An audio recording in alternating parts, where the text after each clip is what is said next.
तो क्या है तुम्हारे पास, एक समान आवेशित गोलीय आवेश के कारण विद्युत क्षेत्र की तीव्रता। यानी कि अगर तुम्हारे पास, अभी तुमने क्या करा, एक तुम्हारे पास एक सीधा वायर था, उस पर विद्युत क्षेत्र की तीव्रता तुमने निकाल ली, उसका फॉर्मूला निकाल लिया। एक तुम्हारे पास क्या था, चादर थी, उसकी वजह से विद्युत क्षेत्र की तीव्रता निकाली, वो भी हमने निकाल लिया। ठीक, अब बात करते हैं गोलीय कोश की। तो अगर मान के चलो हमारे पास एक ऐसी शेप है, गोले की शेप में, ठीक है, और गोले की शेप में हमारे पास चारों तरफ क्या है, चार्ज है, यानी कि आवेश, चारों तरफ आवेश फैला हुआ है। ठीक, तो याद करो जब चारों तरफ आवेश होता था इसमें, तो मैंने आपको एक चीज बताई थी कि जब गॉस की पिर कब लगती है, जब आवेश कहीं बीच पर हो, है ना। यानी कि बताया था कि नहीं, कि अगर मान के चलो तुम्हारे पास ये फिगर है कुछ इस टाइप से, और अगर तुम्हारा आवेश यहाँ पे रखा हुआ है, अगर आवेश यहाँ पे रखा हुआ है, तो तुम्हें क्या करना पड़ेगा, इसको कहाँ लाना पड़ेगा, सेंटर पे लाना पड़ेगा। बोला था कि नहीं बोला था, ठीक है। तो ऐसे ही चार्ज कहाँ पर है, देखो गोले के ऊपर है, गोले के पृष्ठ पर है, तो हमें चार्ज को कहाँ लाना पड़ेगा, सेंटर पे लाना पड़ेगा। और जब सेंटर पे लाना पड़ेगा तो हमें क्या मानना पड़ेगा कि इसके चारों तरफ एक सरफेस माननी पड़ेगी गॉस के लिए, जिससे कि चार्ज देखो अब किस में आ गया, केंद्र पे आ गया ना, गोले के केंद्र पे, गोले के केंद्र पे नहीं, गोले के जो पृष्ठ है उसके केंद्र पर आ गया। एक पृष्ठ होगी बाहर की तरफ, एक पृष्ठ होगी अंदर की तरफ, उसके बीच में आ गया आपका आवेश। अब गॉस की पिर में यहाँ पे लग सकती है, ये मैं आपको बता चुका हूँ पहले। सेंटर तो ये होगा ना गोले का। तो अब चार्ज पहले कहाँ थे, चार्ज पहले थे ऊपर, पृष्ठ के ऊपर थे, तो हमने एक गॉसियन सरफेस मान ली, एक हमने गॉसियन पृष्ठ अपने आप ही कल्पना कर लिया, जो कि क्या हो गया, इसके बाहर हो गया। ठीक, अब हमें इस पे निकालनी विद्युत क्षेत्र की तीव्रता। तो कहाँ पे निकालेंगे विद्युत क्षेत्र की तीव्रता, हमने एक निकाला विद्युत क्षेत्र की तीव्रता यहाँ पर निकालने जा रहे हैं हम लोग। ठीक, अच्छा इसमें देखो, यहाँ से जो इसकी दूरी है इस वाले गोले की, है ना, इस वाले की, इसकी दूरी कितनी है, r, और इस वाले की दूरी कितनी है, बाहर वाले की हम क्या ले रहे हैं, स्मॉल r ले रहे हैं। ठीक है, और यहाँ से P पॉइंट पर, इससे P पॉइंट पर कोई बिंदु है ना, r दूरी पर क्या है, कोई बिंदु P है। देखो अगर इस यहाँ से यहाँ तक की दूरी r होगी, तो यहाँ तक की दूरी भी तो r ही होगी, है ना। तो इस वजह से यहाँ की क्या हो गया कि r दूरी पर कोई बिंदु P है, जिस पर हमें क्या निकालनी है, विद्युत क्षेत्र की तीव्रता निकालनी है। तो हम यहाँ भी निकाल सकते हैं, हम यहाँ भी निकाल सकते हैं, यहाँ भी निकाल सकते हैं, यहाँ भी निकाल सकते हैं, और चारों तरफ निकाल सकते हैं। इतनी बात क्लियर हुई कि नहीं पहले, ठीक है।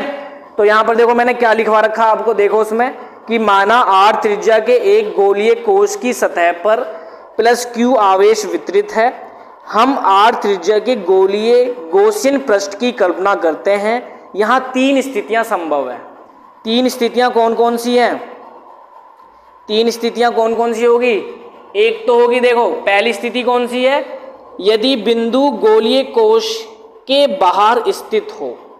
देखो गोलीय कोश ये है ना, और अगर आपके पास पहला बिंदु यहाँ पर स्थित हो, कहाँ पर, गोलीय कोश के बाहर स्थित है। भाई गोलीय कोश तो यही है ना, इसके बाहर स्थित है, एक स्थिति ये बन सकती है। दूसरा कि P पॉइंट यहाँ पर आ जाए, गोले के पृष्ठ पर आ जाए, एक स्थिति ये हो सकती है, और एक कहाँ हो सकती है, इसके अंदर हो सकती है। 3 स्थिति बन सकती है। अरे बात समझ में। तो हम यहाँ पे 3 स्थिति के लिए करेंगे। तो पहली स्थिति कौन सी है हमारे पास, यदि बिंदु गोले के कहाँ है, गोले के बाहर। ठीक है, अरे बात समझ में। तो अगर गोले के बाहर है तो मैं इसे ये भी कह सकता हूं कि कैपिटल R बड़ी है, वो स्मॉल r बड़ा है किससे, कैपिटल R से। भाई देखो ना, ये वाली वैल्यू बड़ी है ना इस वाले R से, तो ये बात लिख दी हमने यहाँ पर। ठीक है, तो कैसे करते थे हम लोग यहाँ पर कि अब यहाँ पर देखो, अगर यहाँ पे विद्युत क्षेत्र की तीव्रता बाहर की तरफ ऐसे होगी, तो dA किधर होगा आपका, dA कहाँ होगा भाई, गोले से dA, तो dA भी तो बाहर ही जाएगा इस तरीके से, तो DA भी इस डायरेक्शन में होगा। यहाँ तक कोई डाउट है किसी को तो बताओ।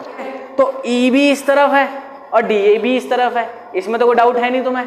तो मैंने देखो वहां नोट्स में क्या लिखवा रखा तुम्हें कि अतः E और DA दोनों एक ही दिशा में। कोई दिक्कत यहाँ पे? अब दूसरे पेज पे पहुंचो। दूसरे पेज पे क्या है, इसकी कैलकुलेशन है, ठीक है। अगर दोनों ही यानी क्षेत्रफल सदिश और विद्युत क्षेत्र दोनों ही एक ही डायरेक्शन में होंगे तो कुल फ्लक्स क्या होगा? कुल फ्लक्स क्या होगा तुम्हारे पास? कुल फ्लक्स यानी कि फाई E बराबर क्या होता है formula? E DA cos theta. होता है कि नहीं होता बताओ? E DA cos theta. अब एक जगह का कर रहे हैं हम लोग तो हम ये लिखते हैं, और कई सारी जगह का हम लोग करते हैं तो क्या करते हैं हम लोग, बताया था आपको मैंने, समाकलन का साइन लगा देते हैं। तो तुम्हारे पास क्या हो गया? फाई E बराबर समाकलन E DA कोस और थीटा कितना है भाई? E भी उसी डायरेक्शन में है, DA भी उसी डायरेक्शन में है, तो थीटा कितना हो जाएगा तुम्हारे पास? 0 हो जाएगा। तो यहाँ पे क्या आ जाएगा तुम्हारे पास? फाई E बराबर में E DA और कोस 0 की वैल्यू कितनी होती है? 1 होती है। तो मैं यहाँ क्या लिख सकता हूँ? 1 लिख सकता हूँ। अब यहाँ पर फाई E बराबर, अब देखो तो 1 को लिखें चाहे ना लिखें एक ही बात है तुम्हारे पास, ठीक है। अच्छा अब तुम्हें क्या निकालना है? समाकलन E DA निकालना है। तो याद करो मैंने कैसे कराया था, E आ जाएगा बाहर और समाकलन किसका होगा? DA का होगा। तो फाई E बराबर में E और DA का बता रखा है क्या आता है? A आता है। पता है ना कि समाकलन अगर हम dx का करते हैं तो x आता है और समाकलन dA करेंगे तो क्या आएगा? A आएगा, और समाकलन dy का करेंगे तो y आएगा। यहाँ तक तो डाउट है नहीं कोई। इसको कह दिया हमने समीकरण नंबर 1। अब चाहो तो इसमें वैल्यूज भी पुट कर सकते हो आप, इसे मत कहो समीकरण नंबर 1, इसमें वैल्यू पुट कर दो कि फाई E बराबर में E और A। अब A क्या है? क्षेत्रफल है। तो गोले का क्षेत्रफल क्या होता है? गोले का क्षेत्रफल है ना, गोले का क्षेत्रफल होता है तुम्हारे पास 4 पाई r²। यहाँ तो कोई डाउट हो किसी को तो बताओ, ठीक है। इसी को हम लोग कह देंगे समीकरण नंबर 1। यहाँ तक कोई दिक्कत है? अब हम लोग यहाँ लगाते हैं हर बार की तरह गॉस की प्रमेय। तो गॉस के नियम से, गॉस के नियम से क्या होता है? गॉस का नियम कि फाई E बराबर में क्या होता है? Q अपॉन में एप्सिलॉन नॉट होता है। तो समीकरण 1 से फाई की वैल्यू कितनी हो जाएगी? ये हो जाएगी। तो तुमने लिख दिया समीकरण 1 से फाई E की वैल्यू कितनी है तुम्हारे पास? E इंटू 4 पाई r² बराबर में Q अपॉन में एप्सिलॉन नॉट। यहाँ तक कोई डाउट हो किसी को तो बता सकता है वो। है कोई डाउट यहाँ पे? अब देखो यहाँ पे Q की वैल्यू हम चेंज करेंगे। Q की वैल्यू चेंज कर लो। जब Q की वैल्यू हम लोग यहाँ पे चेंज करेंगे तो क्या आ जाएगा तुम्हारे पास? देखो E डॉट 4 पाई r² और E की वैल्यू, Q की वैल्यू चेंज करो। Q की वैल्यू क्या होती है? Q की वैल्यू क्या होगी तुम्हारे पास यहाँ पर? Q बराबर क्या होगा तुम्हारे पास?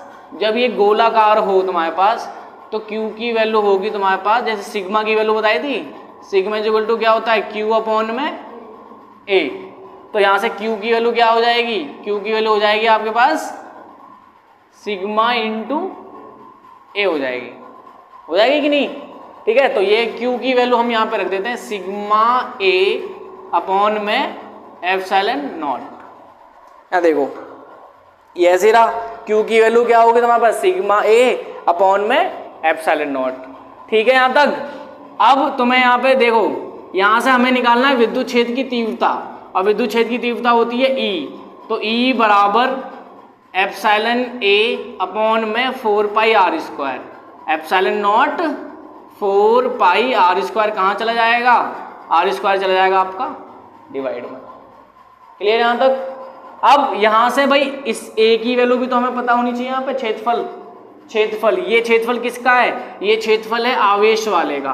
तो E इज इक्वल टू इसका क्या हो जाएगा? Q, और इसका भी होता है आपके पास 4 पाई r²। अब यहाँ पे कैपिटल आर का यूज हुआ है। क्यों कैपिटल आर का यूज हुआ है? क्योंकि यहाँ तक की डिस्टेंस कितनी है? Capital R. तो इस वाले का जो क्षेत्रफल है वो क्या आ रहा है? कैपिटल आर में आ रहा है। ठीक है, और ये epsilon naught 4 pi small are square.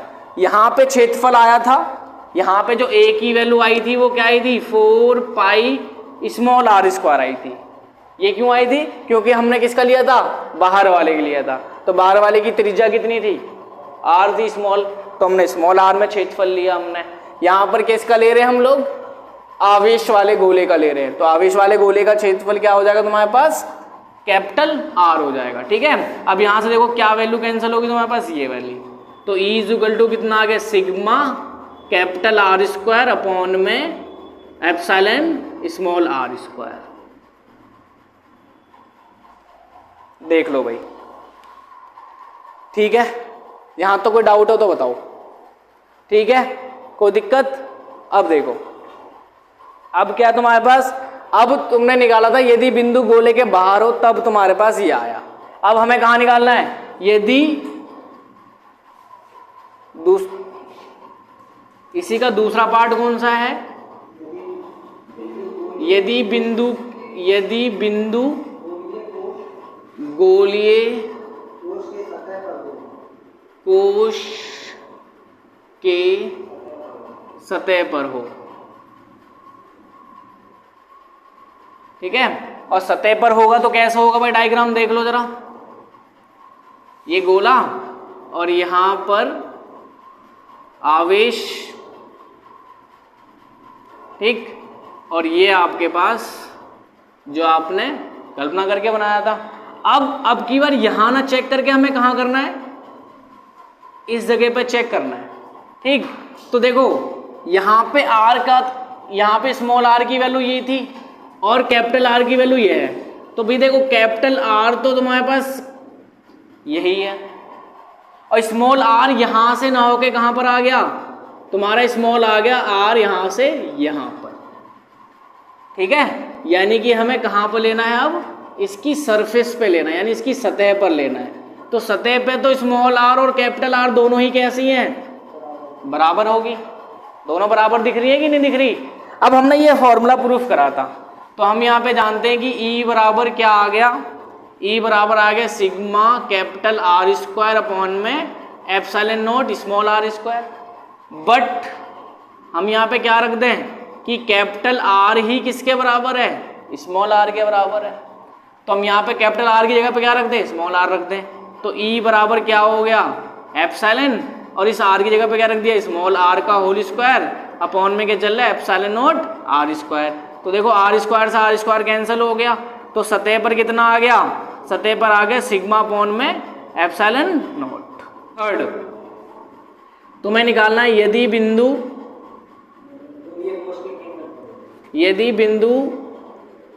कोश के केंद्र पर हो।